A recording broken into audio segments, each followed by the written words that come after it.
Welcome to another episode of A Conversation with Carl. Remember to like, follow, and subscribe for the latest content. Today, I am super excited to welcome author and sitcom writer Jeff Abugov. You probably have seen some of Jeff's work from NBC hits Cheers, The Golden Girls, Roseanne, and Two and a Half Men. He was executive producer of Rock, Grace Under Fire, and the animated series Forget About It. He also wrote a few novels. Time Travel for Love and Profit is the one I want to discuss today because it asks some important universal questions.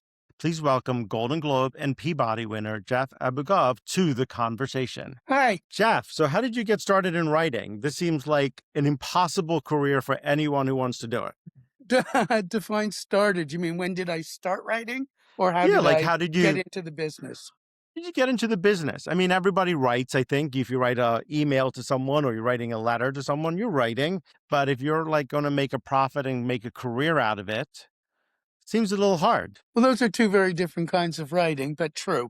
To answer your first question, I went to film school in Montreal, where I'm from, Concordia University. Except they don't have a sports team, so I can't add that. And did really, really well. My student films went to Cannes and Berlin and all sorts of major festivals. There was no Sundance yet, so I didn't go there. Couldn't get hired, couldn't get LA. Were you trying to get arrested? If it would get me a job, sure, I could write about being a prisoner. Just started meeting people, started doing stand-up for a while, not because I wanted to do stand-up, but LA's a really difficult place to make friends if you don't know anyone. And it just seemed, I always loved comedy, but it just seemed a way to like be part of something and be in touch with an audience again. And through that, I met people who explained. Can I just say, like, I love comedy and I think I'm very funny, but getting on stage seems a little intimidating. Was it intimidating to you? It wasn't, and it wasn't until I realized something. Nobody here knows me. No one in the audience knows me. And if you think of having ever gone to a comedy club, you don't leave thinking about the guy who was terrible. You leave thinking about the guy who was great. And you'll quote his lines and you'll re-laugh at his jokes. And it's like, who am I embarrassed about? No one knows me. And actually, for months, as I was doing it, when someone would come, a friend or family member would come visit me, I wouldn't let them come to the show. Okay. Because now someone knows me. So anyway, Did you tell, but like, I'm just fascinated by this because this seems intimidating and scary to me to do. So when you get on stage, are you telling about your life or did you have jokes that you had written? You jokes like I a had Catholic? written. Okay. Go on. Sorry. I mean, I only did it for a little over a year.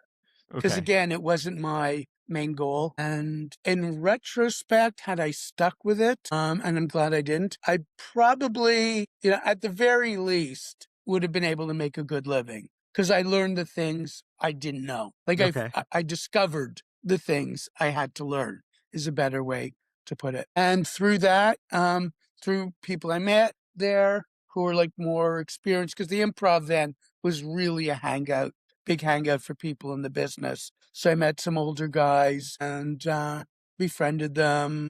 Some of them sort of mentored me, explained the business to me.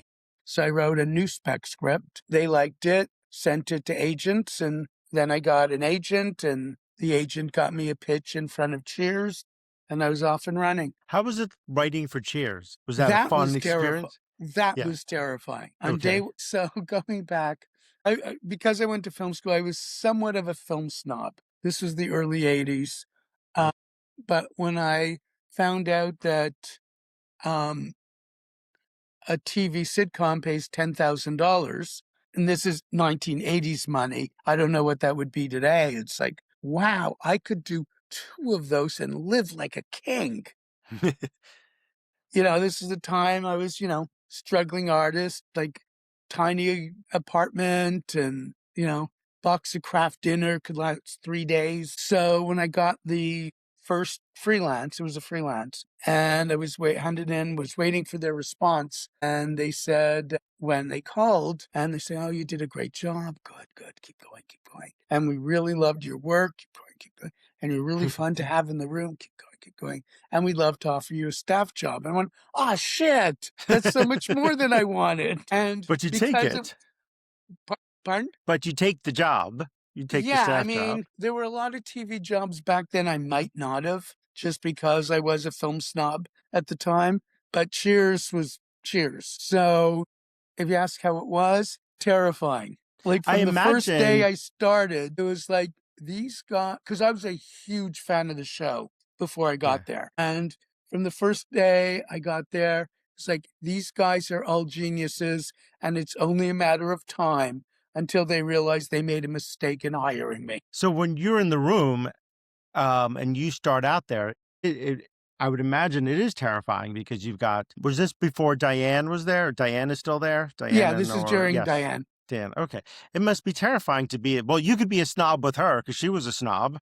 Well, the actors weren't in the writer's room. But no, but when you're sitting there doing the read through, was that must to me seems being in the writer's room seems okay, but being in the actor's room where they're going to read your lines, that seems more scary to me. What is you looking more for validation from both or No, neither? other way around. Okay. Other way around. Because at the table readings or the run throughs, you don't have to do anything. You just watch and observe. Yeah.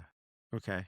In the writer's room, that's when you have to speak. And when you speak, you have to be funny or interesting and quick Yeah. when you're starting out.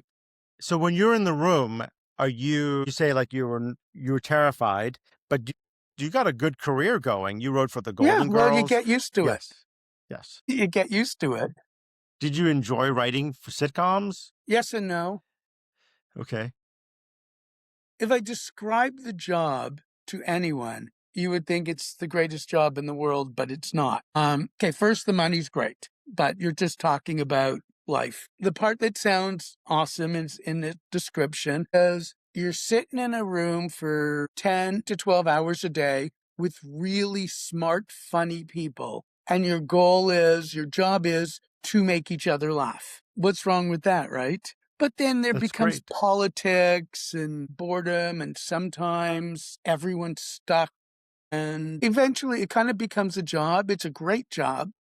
It's hard. So to answer Well, your it's a question business. simply, yeah. It's a business, and there you're not writing for yourself. You're writing for a million people, like what, 10, 15 million people. I I don't know think in what the those numbers are days it today. was like 20. So you're writing for 20 million people. You have to get a joke that lands in the Midwest and that lands in the Yeah. South and lands in the Northeast. That's hard. It's being sold internationally. So you got to like write jokes for people that all over can really understand it. Yeah, but you have to not think about it that way. If you think about it that way, you'll never come up with anything. All you're trying to do is crack up the other guys in the room.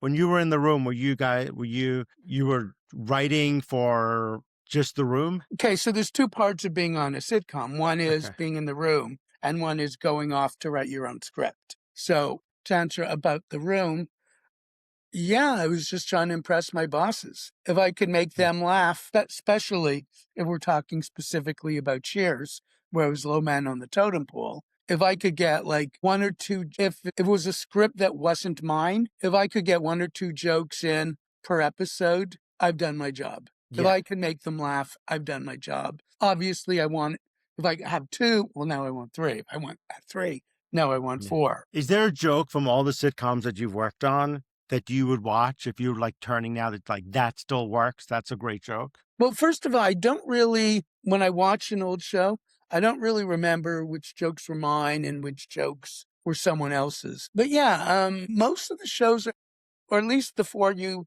mentioned, they still hold up. Yeah. Some of the shows, like I'll have the Golden Girls on sometimes, and some of the shows I will watch, or I'll watch a Roseanne show. They still hold up. They're still Yeah. having the same stories that are, and you're like, it could have been written today. And the Golden Girls, it's fascinating to me because they had these moral issues and they were so ahead of their time. I think when I'm looking at a sitcom, it has to be ahead of its time. Were you ever, when you write stuff, were you always thinking, like, how do I make it ahead of its time? No, but I don't think those shows were ahead of their time. I think they were dead on for their time. That's why they were so popular. They were exactly right for their time. Let's say Roseanne, a show about poor, uneducated people in middle America.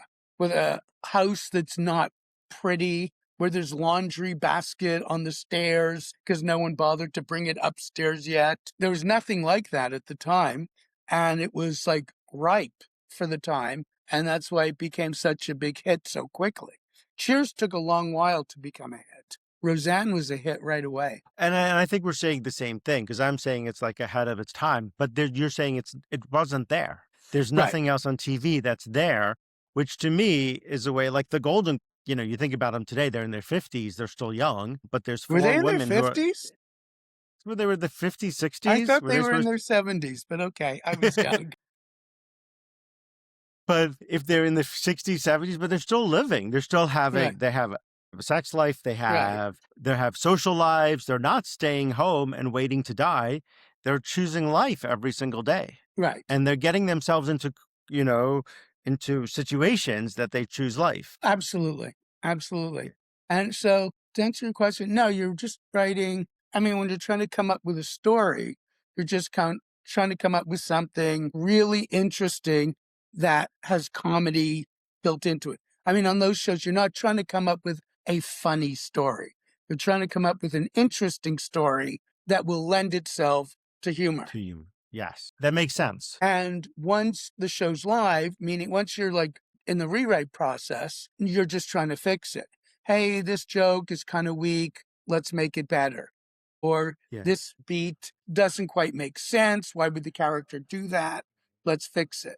So, but no, you're not really thinking in terms of that. One common theme I've seen on different shows or different argument, do you play down to the audience or do you try to uplift the audience? I've been on shows where me or someone would pitch a joke, everyone in the room would laugh, and then the showrunner would say, no, it's too smart. He said, yeah. there's no such thing as too smart. I was always on the other side of uplifting. And I'll tell you why. When I was a kid, I was a huge Woody Allen fan. I don't remember what movie it was. It was either Annie Hall or Annie Hall played against Sam. And in the audience, I'm loving the movie, loving the movie. He made some joke about, I don't know, Elaine's or Sardi's or something like that. Everyone laughed. I had never been to New York. I had no idea what the joke was, but I went, okay, Elaine's or Sardi's or whatever restaurant he picked must be a restaurant that was once really popular and isn't anymore. Okay, I get it. And his Okay. next movie, or maybe a Neil Simon movie, another joke about that. It's like, this time I laughed. So there was always Yeah. an argument. Do we dumb it down or bring it up? I was always on the bring it up side. If you look at and I know you didn't work on The Nanny, but if you Right. look at The Nanny, I always think I don't know how that plays outside of New York sometimes when I'm watching it, but people got it and it was a Yeah. successful show. Yeah. But like she's very Jewish, she leans into her Judaism Yeah. and she's proud of it. She doesn't hide from it and she's not embarrassed by it. Right. So I always thought, wow, she leans into it, but how does it play out? And they use a lot of Yiddish words in there. Well, there's a lot of To- Yiddish words in comedy, yes, there are. There are. five of So which are penis, and every Gentile knows them. so how did you go from writing sitcoms to writing novels? Because I just read Time Travel for Love and Profit, and I loved the book. It was just, how did you come up with this idea? And how did you switch from writing from writing for sitcoms to novels? Those are two very different questions. Which do you want me to answer first? Well, you could go with the sitcom to how did you change from sitcoms to novels? For a lot of reasons, I was trying to think that like the general quality of sitcoms was going down. Part of that, there's a lot of reasons for that. Part of that is just the shift in industry. And I always wanted to. I just didn't know if I could. So I wrote a short story, which is also online, called The Autobiography of At, as in the at symbol. And it actually is. It's a rags to riches story about the at symbol. It's very popular now, the at symbol. Yeah, well, that's why it's a rags to riches. It was Yeah. useless in fact, the first line of the short story is everything was wonderful until they invented the typewriter, where it was like one of the most useless symbols on the keyboard. And now, anyway, so I did that. It was very well received. And I said, okay, maybe I could write a book. And it was loads of fun. So I tried writing a book and I was enjoying myself and liked it a lot. So then as I was getting TV offers, there were still certain shows. Had they made me an offer, I would have temporarily given up novels, but I was getting offers from other shows, which makes sense. If you're on a show and it's both a hit and really good, people don't leave. So I was getting offers from shows that, yeah, the money's better. The money's really good in sitcoms, but nah, I'm enjoying myself. I'm okay. So Yeah. that's how I made it. That's why I So made the transition. in Time Travel for Love and Profit, you write about a question that everybody has. Could you go back and change your life if you could? Why, how did you come up with this idea? I'm not sure. I had the idea for a long time of mixing time travel and reincarnation. And for some reason, when I first thought of it, I was thinking of it like it goes back to the 18th century, like kind of, periods I don't know how to write. Like I wouldn't Okay. know how to write the dialogue of those eras. So I just kind of sat with it. And then at a certain point, it's like, well, no, what if it's today? Yeah. What if it starts today and he goes back to earlier in the 20th century? And this is before I even know who he was or why he went back. Yeah. But it Well, I was think just, there was a great line in there where you're right. New York looks exactly the same, except there's still traffic. There's still a lot of cars. Like when he's in 31 when he and goes the men back. wear Yeah. hats. And the men wear hats. Yeah. I think if you come here, New York seems always the same. Yeah. Well, I think, well, probably not LA in the 30s, but I think most places, like if you go back to like the 80s and 90s, things look the same. Our huge technological advance is something we keep in our house that you and I Yes. are communicating with now. Visually, things look pretty much the same. Yeah. Well, you have to live in the same type of building. Your house, your apartment, Right. they're not going to be that different, and streets aren't going to be that different. You need streets, you need two lanes. People can go But if back you and go forth. You back need park. 100 years or Yes. 120 years, the streets are very different. The streets are different. Yes. So you're building a new neighborhood. I was curious where God fit into this, or doesn't God fit into the book? Well, spirituality clearly is a big part of the book, Yeah. but God specifically, the way we think of the Judeo-Christian God doesn't, because TJ's would be an atheist, but not a committed evangelical atheist who Yeah. preaches atheism. He just doesn't think about it much and doesn't care. Right. Right. Yes. Let me just do a shameless plug. Well, The please Girl Who do. Wouldn't Die, Yes. God figures in a lot. Okay. It's not a book about God. It's not a religious book, but several of the characters have it as part of their essence. Yeah. I mean, I was just thinking about time travel. I think many things we can do. We can go to different planets. We can go to the moon. I just don't see us going back in time. But what do I know? Nobody does. I mean, Yeah. if you speak to advanced physicists, any will say it's simply absolutely impossible. And Yeah. others would say, well, theoretically, and then they start doing equations on a chalkboard and you just get bored and say, I don't care. Um, So you can get tired. but Yeah. But the questions it raises is, if you well, and you read it, so there's a whole section on it. Like, if you could go back in time, could you change anything? And if you Yes. could, would you know? You Because if you don't. change Yes. something, if you went back in time and killed Hitler and came, you would have been born in an era, in a world where there was no Hitler. I might not be here. You might not be here, right? My grandparents were never had to leave Lithuania. They might have stayed. Right, Like the world would have been a different place. right, And I know that that's a question like, oh, could you do it? But then when you start to think about it, look, life is this very happenstance, if that's the right word. It's unpredictable. I get in one subway car this morning, and 3 subway cars down, there's a violent attack on the subway car. On my car, I wouldn't have no idea. It was just the luck of the draw where I got on the sub or which car I got on.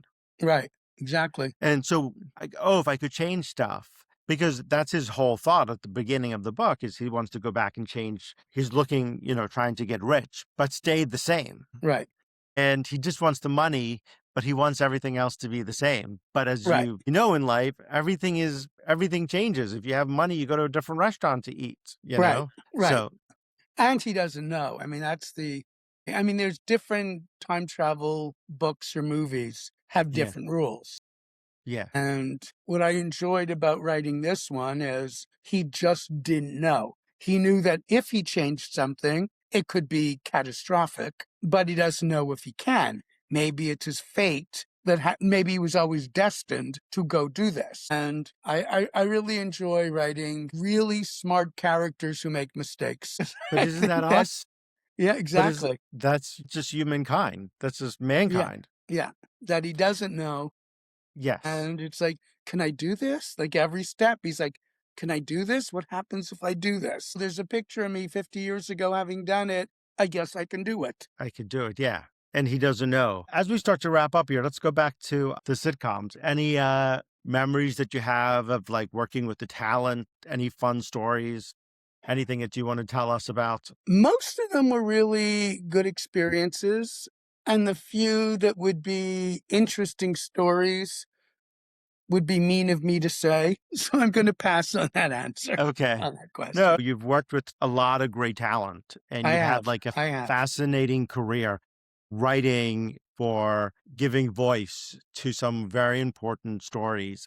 And just as we start to wrap up here, where did you come up with these ideas in the writer's room? Were you like reading newspapers every day? Were you talking to friends? If somebody came over and hung out with you 30 minutes later, were they going to find their story right on No, they Roseanne? just I don't know how to answer that one specifically. You just come up with them because you have to, and it's like, okay, let's say Yeah. cheers. What could Sam do that pisses off Diane? What could Diane do that pisses off Sam? Hey, we haven't done a Woody story for a while. What's going on in his life? And on Cheers, Norm was the hardest character to come up with a story for because the thing everyone loved about the character Norm was he truly, am I allowed to swear? You can swear. He truly didn't give a shit about anything. Yeah. And the whole point of a story is someone wants something. Your Yeah. main character has to want something. So Well, if you Vera have, wanted him to come home. that's what she wanted. She wanted, yeah. He wanted his spot on the bar and beer, and he Yeah. had it. Yes. So how do you come up with a story for someone who doesn't want anything? Well, you have to give him something he wants, but then you're changing his Yeah. character. Yes. On the other side, on Roseanne, my boss, the showrunner, Bob Meyer, he gave us a rule because where most sitcoms were kind of wacky and you'd watch one and you just go, that would never happen. That would never happen. His thing was we wanted the show, we'll call it reality based. Obviously, no one's as funny in real life, snapping off a great joke every 80 seconds or something. Yeah. But so the rule was it had to have either happened to you or someone you knew firsthand. Secondhand Okay. doesn't. So if a friend of yours says, hey, a friend of mine, this guy you don't know, went through this, no, it Yeah. had to be something that actually happened. Now, we didn't always keep to that rule, but for the most part, we did. So stories really came from, okay, what's fucked up in my world? Oh, that. Yeah. And Yeah. then you take your own experience and convert it into Well, you see the that, Connors and families. then there's stories that you see with Rosette, like you want to see them because they are real people, and I think that that's what you relate to is real people living real life experiences. Yes. And Norman Lear used to say when he wrote all the early shows, they would get all their stories from the newspapers. I just want to plug it one last time. Please plug My it. newest, it's The Girl Who Wouldn't Die, and it's a very fresh take on immortality. She's immortal, but what's different is I'd always seen every immortality movie, book, or show that I've seen or read. It's someone from the past living Yeah. today. She's from our time living into the future. Okay. So she has to take our sensibilities, our moral compass, our sense of humor, everything of 20 into worlds where they don't necessarily fit. And she has to make Okay. herself fit. Okay. Was that hard to write because you're writing about something you don't know? Everything I write is about something I don't know. In novels, in one of my books, in the No, I would acknowledgement, say you knew what they were doing. I don't know. Maybe I'm wrong on that. Like the language wasn't that off. I mean, I think if you're going a couple hundred years, you don't know. But you make the point with the word awesome when he says it, and he says some other words, and Edward and them in the past are like, what language is he using? right. Well, it's easier for him to look. I mean, in Time Travel for Yeah. Love and Profit, it's easier for him to adapt going backwards because he knew about the time. But Yeah. when he gets relaxed, when he gets too relaxed, he'll say words like awesome or dude Yeah. or whatever.